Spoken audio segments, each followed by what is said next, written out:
Good afternoon, students. Today we will study about the constructivist approach.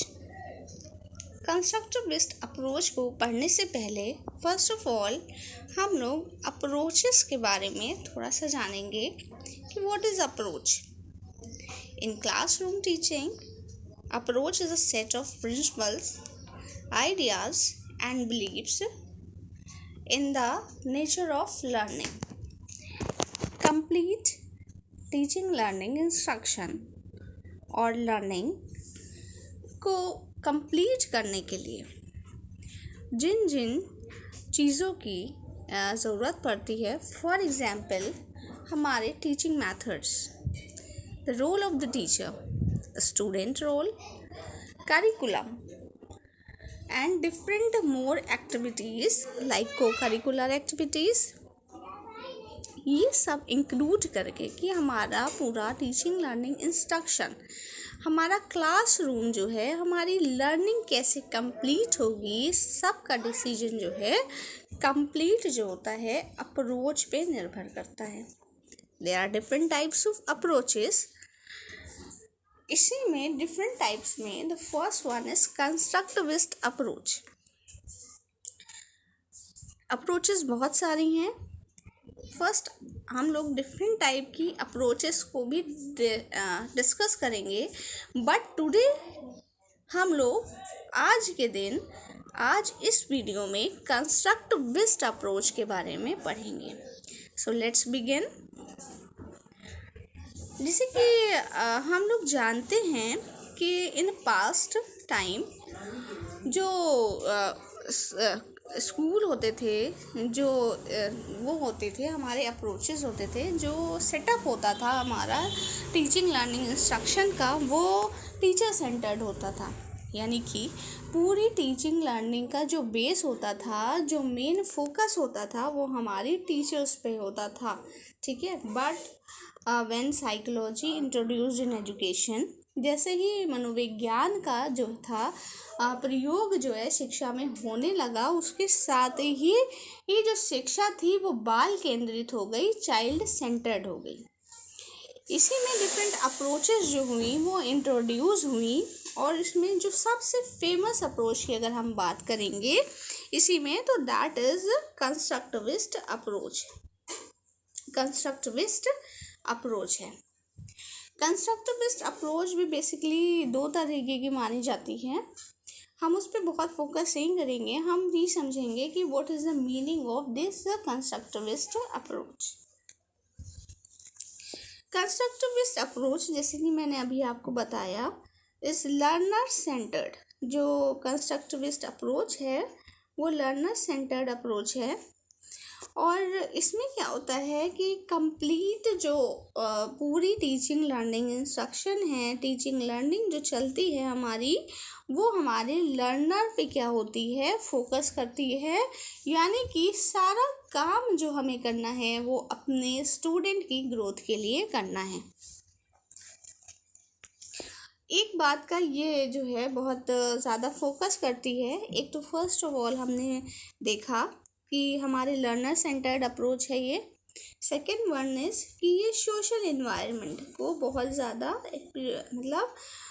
ज़्यादा introduce करती है, social environment पे बहुत ज़्यादा बात करती है. And the main thing is कि इसमें क्या करना है हमको, ज़्यादा से ज़्यादा इस अप्रोच की मेन थीम क्या है, मेन ऑब्जेक्टिव की बात करें या हम मेन एम कहें, तो इसमें क्या है कि इसमें जो है कहा गया है कि child must be given maximum freedom. हमें जो स्टूडेंट है अपना, उसको क्या करना है, मैक्सिमम ज़्यादा से ज़्यादा फ्रीडम देनी है.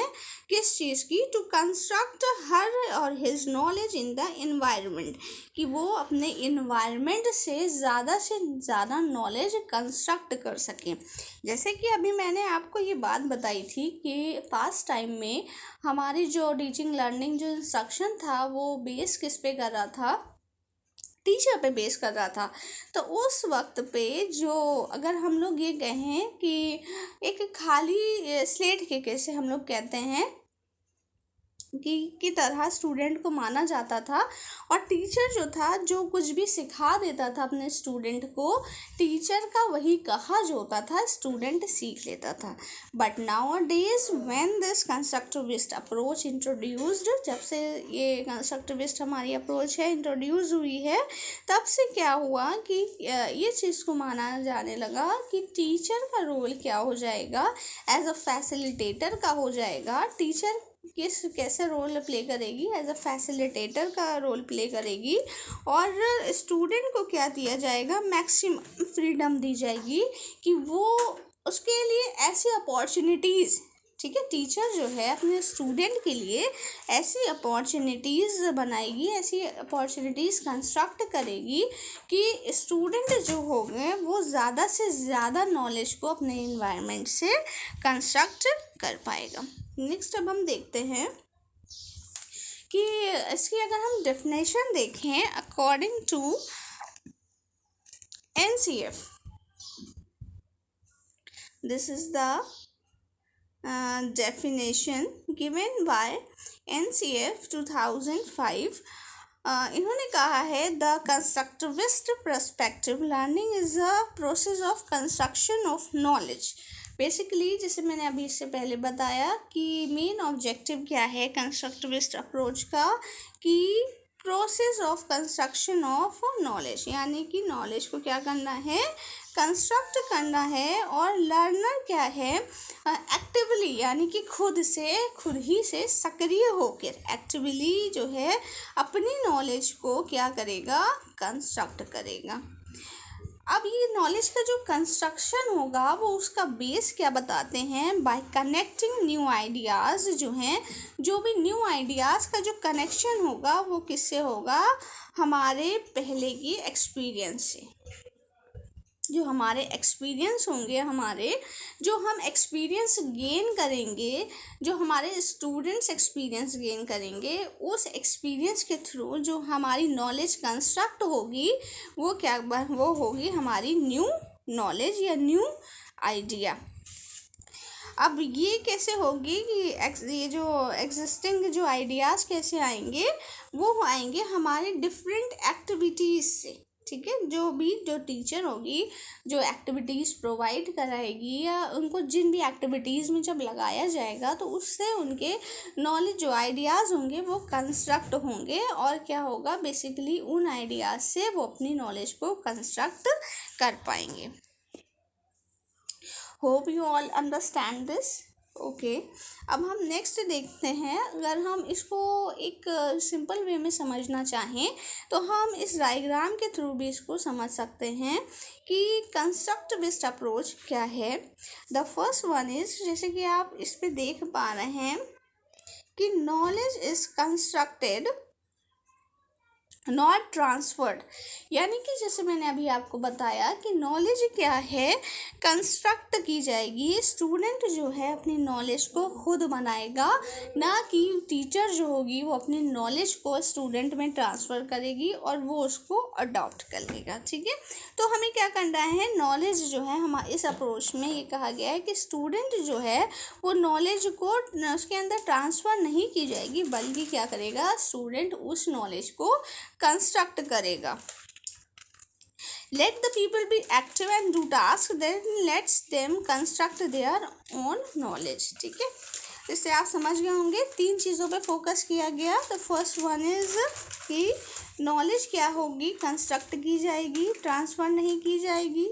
जो स्टूडेंट होंगे वो एक्टिवली पार्टिसिपेट करेंगे, यानी कि लर्निंग बाय डूइंग, या करके सीखेंगे। उनका जो पार्टिसिपेशन होगा, स्टूडेंट की सहभागिता सक्रिय तरीके से होगी और वो क्या करेंगे, करके सीखेंगे। नेक्स्ट क्या है कि जो स्टूडेंट है वो अपनी नॉलेज खुद कंस्ट्रक्ट करेंगे, ठीक है। खुद कंस्ट्रक्ट करने का क्या मतलब है, जब वो डिफरेंट एक्टिविटीज़ में पार्टिसिपेट करेंगे, जब उसका एक्सपीरियंस उन्हें होगा तो ऑटोमेटिकली उनकी नॉलेज जो होगी वो खुद कंस्ट्रक्ट हो जाएगी। नाउ अब हम नेक्स्ट इसी में देखते हैं कि इसमें क्या है कि डिफरेंट वेज से, ठीक है, किसी एक वे से नहीं बल्कि स्टूडेंट की नॉलेज जो है हमको डिफरेंट वेज से कंस्ट्रक्ट करनी है। ऐसा नहीं है कि कंस्ट्रक्ट करनी, ठीक है। इतनी तो बात आपको समझ में आ गई होगी कि डिफरेंट वे से कंस्ट्रक्ट करेंगे। बात क्या है कि वो अपनी नॉलेज को कंस्ट्रक्ट करने के बाद जो उसकी शोइंग होगी, जो अपनी नॉलेज की शोइंग होगी, वो भी वो डिफरेंट तरीके से ही दिखा सकेंगे। ऐसा नहीं है कि सिर्फ रिटन टेस्ट ही हमने लिया और उसके बाद क्या हुआ, हमने उनको जज कर लिया। वो अपने मतलब रिटन टेस्ट को बहुत ज़्यादा क्या किया है, बहुत ख़ास अहमियत नहीं दी है कि इन्होंने इवैल्यूएशन का जो तरीका है ये बताए। इससे ऐसे समझ सकते हैं कि ऐसा नहीं कि इवैल्यूएशन का तरीका सिर्फ रिटन टेस्ट ही होगा, बल्कि क्या करना है, इवैल्यूएशन जो है हमको क्या करना है, कंटिन्यूअस करना है और उनको फ्रीडम कर देनी है कि वो अपनी नॉलेज को शो कर सकें डिफरेंट एक्टिविटीज़ के द्वारा। एक बात और भी इसमें बताते चले कि ऐसा नहीं है कि जो स्टूडेंट है वो कुछ भी मतलब वो कर लेंगे, बल्कि टीचर को, जैसे मैंने अभी कहा कि टीचर एज अ फैसिलिटेटर काम करेगी, आपको गाइड करेगी। इसमें रोल जो है टीचर का एज अ फैसिलिटेटर है और एज अ गाइड है। तो टीचर को ही ऐसा इन्वायरमेंट कंस्ट्रक्ट करना है, ऐसे इन्वायरमेंट को डेवलप करना है जिससे क्या हो सके, जो स्टूडेंट हैं अपनी नॉलेज को डिफरेंट तरीके से क्या कर सकें, शो कर सकें, ठीक। लर्निंग इज यूज़र सेंटर्ड का इसमें एक ही मीनिंग है, that is learning is child centred, ठीक। चलिए अब हम नेक्स्ट देखेंगे। जैसे मैंने कहा लर्निंग इज चाइल्ड सेंटर्ड, ठीक है। अभी हमने इस बारे में बात करी। अच्छा, दिस इज चाइल्ड सेंटर्ड क्यों है, ये लर्नर सेंटर्ड अप्रोच क्यों है, थोड़ा सा इसके बारे में देख लेते हैं। Because it develops the creative thinking. ये क्या करता है, जो स्टूडेंट की क्रिएटिव थिंकिंग है उसको क्या करता है, डेवलप करता है, ठीक है। इसलिए इसको चाइल्ड सेंटर या लर्नर सेंटर अप्रोच कहते हैं।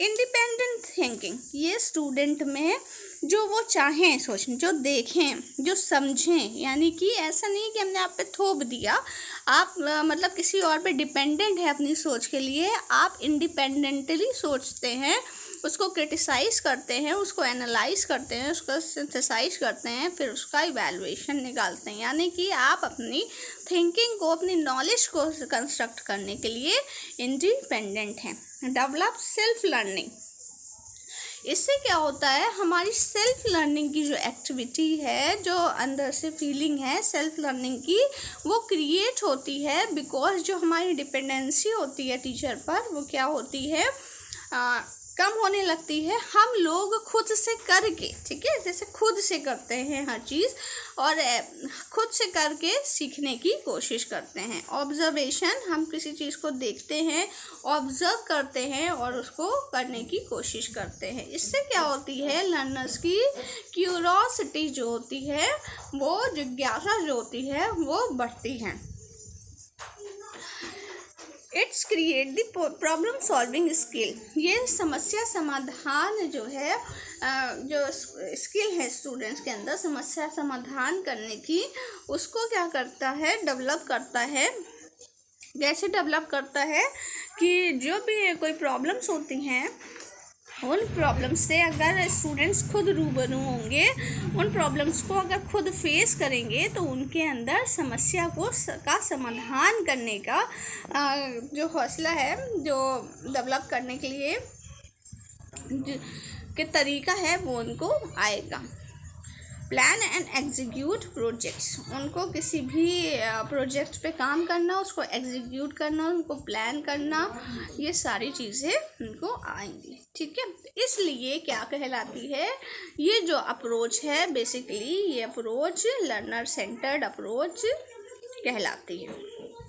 अच्छा, हम लोगों ने कितने पॉइंट्स पढ़े इसमें। The first one is creative thinking, सृजनात्मक सोच का विकास करती है, इंडिपेंडेंट थिंकिंग का विकास करती है, स्वतंत्र सोच का विकास करती है, सेल्फ लर्निंग स्व अध्ययन की जो लर्निंग की जो फीलिंग है उसका विकास करती है, और लोकन क्षमता का विकास करती है, हमारी जिज्ञासा को बढ़ाती है, हमारी समस्या समाधान करने की विधि को क्या करती है, स्किल को डेवलप करती है, और हम किसी भी प्रोजेक्ट को कैसे बनाएं, उसको कैसे प्लान करना है, उसको कैसे एग्जीक्यूट करना है, ये चीज़ें जो हैं हमको जो है ये सब इस अप्रोच के अंदर इस तरह से स्टूडेंट सीखता है। इसलिए क्या कहते हैं, इस अप्रोच को बेसिकली लर्नर सेंटर्ड अप्रोच के नाम से जाना जाता है। अब हम नेक्स्ट देखेंगे कि जो ये अप्रोच जो है वो लर्नर को एक एक्टिव लर्नर के तरह जो है वो प्रेजेंट करती है, और एक लर्नर के अंदर जितनी खासियतें होनी चाहिए, ठीक है, एक लर्नर के अंदर जितनी खासियत होनी चाहिए उन खासियतों को उन डेवलपमेंट के बारे में बात करती है। ये कहती है कि लर्नर के अंदर डिफरेंट जो है हर एरिया में डेवलपमेंट होना चाहिए, यानी कि लर्नर का ऑल राउंड डेवलपमेंट होना चाहिए। जैसे कि हमने अभी आपको बताया भी था कि प्रॉब्लम सॉल्विंग स्किल के बारे में ये बात करती है, स्टूडेंट की क्रिएटिविटी सर्जनात्मकता बढ़ाने की ये बात करती है, उसके अंदर इनोवेशन यानी कि कुछ नया करने की सोच विकसित करने की भावना को विकसित करती है, उसकी कम्युनिकेशन स्किल को बढ़ाती है, ठीक है, संचार की क्षमता को भी बढ़ाने की ये बात करती है, क्रिटिकल थिंकिंग, ठीक है, किसी स्टूडेंट की क्रिटिकल थिंकिंग को बढ़ाने की ये बात करती है, और उसके अंदर जो इंफॉर्मेटिव लिटरेसी आए, यानी कि जो वो सीखे, वो जो हो किसी चीज़ को जान करके सीखे, ये सारी जो हैं डेवलपमेंट है, और भी बहुत सारे डेवलपमेंट हैं, ठीक है, हर तरह का डेवलपमेंट, जैसे फिजिकल, मॉरल और स्पिरिचुअल नहीं होगा इसमें, सिर्फ फिजिकल मॉरल होगा, स्पिरिचुअल की बात इसमें नहीं की गई है। ये सारे डेवलपमेंट की जो बात है ये कंस्ट्रक्ट बेस्ड अप्रोच करती है।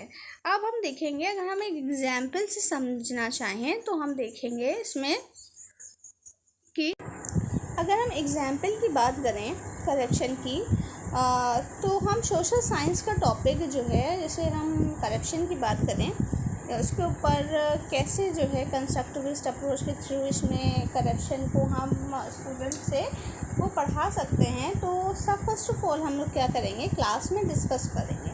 जो डिस्कशन जब शुरू होगी तो उससे क्या होगा, जो स्टूडेंट है वो उसके अंदर जो उसके दिमाग में है, जो उसके माइंड में डिफरेंट करप्शन से रिलेटेड जो न्यूज़ होगी, जो उसने या उससे पहले कभी करप्शन के बारे में सुना होगा, वो चीज़ें उसको क्या होंगी, रिकॉल होंगी, जो कि कभी उसने टेलीविज़न पे सुना होगा, या कभी उसने रेडियो पे सुना होगा, कभी न्यूज़पेपर में उसको रीड किया होगा, कभी कोई पर्सनल लाइफ से रिलेटेड कोई घटना हुई होगी, उससे वो क्या करेगा, उसको रिलेट करेगा। अब स्टूडेंट से कहा जाएगा, जैसे हम कंस्ट्रक्टिविस्ट अप्रोच में बार बार कहते हैं कि स्टूडेंट्स जो हैं करके सीखें, तो मोटिवेट किया जाएगा टीचर के थ्रू। तो स्टूडेंट क्या होगा, वो डिफरेंट साइट्स पे जाके डिफरेंट तरीके से जो वर्ल्ड में करप्शन हो रहा है उसके बारे में जानेगा, स्टेट में, कंट्री में, हमारी सिटी में क्या करप्शन हो रहा है उसकी खुद की उसके बारे में जानने की कोशिश करेगा। ये सब चीज़ों को जानने के बाद वो अपनी लाइफ से और पब्लिक लाइफ से उसको क्या करेगा, कनेक्ट करने की कोशिश करेगा, और कनेक्ट करके वो उसके बारे में ज़्यादा अच्छे से जान पाएगा। सारी जो इसकी डिस्कवरी है, डिस्कवर करने के बाद जो होगा, वो करप्शन के क्या क्या कॉजेज़ हैं उनको समझ पाएगा, उसके क्या क्या इविल इफ़ेक्ट होते हैं इसको जान पाएगा, और वो क्या करेगा, जब उसको ये सब चीज़ें पता चल जाएंगी तो कैसे मतलब दूर किया जाए, किन किन तरीके हैं, कौन कौन से डिफरेंट तरीके हैं, इनको क्या किया जाए, इस्तेमाल करके करप्शन को दूर किया जाए, इसके बारे में जान सकेगा, ठीक है। तो एक ये जो खुद से उसने किया, जो समझा, जो रिलेट किया अपनी जो भी टॉपिक को अपनी लाइफ से रिलेट करके देखा, जो रिलेशनशिप बनाया, जो प्रायर जो उसकी थिंकिंग थी उससे क्या हुआ, उसको कॉन्सेप्ट जो है बेहतर तरीके से समझ में आया। अच्छा, अभी हम आपसे कहते हैं constructivist approach is learner centred. इसलिए ये लर्नर सेंटर्ड अप्रोच है क्योंकि जैसे हम लोग ट्रेडिशनल टीचिंग की बात करते हैं, अगर हम किसी भी टॉपिक को मान लीजिए उसमें पढ़ाते तो हम क्या करते हैं कि मान लीजिए प्लांट्स के बारे में पढ़ाते। दूसरा एग्जांपल ले लीजिए, ट्रेडिशनल टीचिंग में हम लोग एक लेक्चर देते प्लांट्स के बारे में और डिफरेंट एग्जांपल उनको बता देते और that's it, this is traditional teaching. ठीक है, हमने जो कुछ पढ़ा था, हमने जो टीचर ने पढ़ा, जो समझा वो स्टूडेंट को बता दिया, उसको एग्जाम्पल्स बता दिए, दिस इज़ ट्रेडिशनल टीचिंग। और टीचर सेंटर्ड अप्रोच भी बोल सकते हैं। लर्नर सेंटर्ड अप्रोच में क्या होगा कि जब हम प्लांट्स के बारे में पढ़ाएंगे डिफरेंट है तो क्या करेंगे, हम 2-4 ग्रुप्स में स्टूडेंट्स को डिवाइड कर देंगे और उन ग्रुप्स में क्या करेंगे, प्लांट्स को दे दिया जाएगा और उनसे कहा जाएगा इसके बारे में आप ज़्यादा से ज़्यादा जान करके इसके बारे में पता करके आइए। फिर क्लासरूम में जो डिस्कशन होगी उससे क्या होगा, स्टूडेंट्स को कॉन्सेप्ट ज़्यादा समझ में आएगा। This is constructivist approach.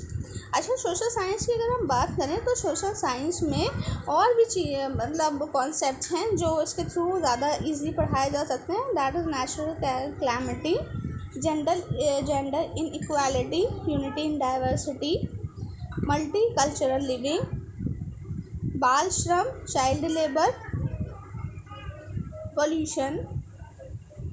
प्रदूषण एसेट्रा। ठीक है, अब हम नेक्स्ट देखते हैं कि what is the benefit of constructivist approach. Constructivist approach के टीचिंग में क्या क्या बेनिफिट हैं। द फर्स्ट वन इज़, इससे क्या होता है कि जो स्टूडेंट होते हैं हमारे वो टीचिंग को ज़्यादा इंजॉय करते हैं। ये डाइवर्जेंट थिंकिंग यानी कि विभिन्न दिशाओं में सोचना। डाइवर्जेंट थिंकिंग इज़ एक टॉपिक पे डिफरेंट वेज में सोचना। ठीक, तो ये डाइवर्जेंट थिंकिंग को प्रमोट करती है। जो एजुकेशन का जो वर्क है, ठीक है, जो कंसंट्रेशन है, ठीक है, थिंकिंग है, जो कंसंट्रेशन स्टूडेंट का अंडरस्टैंडिंग है वो बेहतर हो जाती है बनिस्बत किसके, रोट मेमोराइजेशन के, यानी कि रटने से ज़्यादा जो है हमारी सोचने समझने की जो क्षमता है वो इससे विकसित हो जाती है। जो लर्नर में जब खुद करके सीखता है तो उसका जो कॉन्फिडेंस होता है वो बढ़ जाता है। और हमको सबसे बेहतर चीज़ क्या सिखाती है हमारे स्टूडेंट को, ये अप्रोच कि कैसे सोचना है और कैसे करना है। कोलैबोरेटिव लर्निंग को ये बहुत ज़्यादा, जैसे हमने कहा कि ये सोशली जो है बहुत ज़्यादा सोशल थिंकिंग को, सोशली जो है ग्रो करने को बहुत ज़्यादा ये अहमियत देती है अप्रोच। तो प्रमोट कोलैबोरेटिव लर्निंग पे बहुत ज़्यादा ये फोकस करती है। कोलैबोरेटिव लर्निंग के बारे में हम बाद में आपको समझाएंगे। This is a vast topic और बस आप ये समझ लीजिए कि ये सोशल अप्रोच के अंदर आती है। ठीक है, तो जो ये लर्निंग है, मेथड है, ये सोशल मेथड कहलाता है। जो इंगेज है, ठीक है, स्टूडेंट इसमें क्या होते हैं, ज़्यादा से ज़्यादा इंगेज होते हैं और अपनी बात को डिफरेंट वेज में क्या कर पाते हैं, एक्सप्रेस कर पाते हैं। ये स्टूडेंट्स की सोशल और कम्युनिकेशन स्किल को भी बढ़ाती है। Okay, hope you all understand this. Thank you. Have a nice day.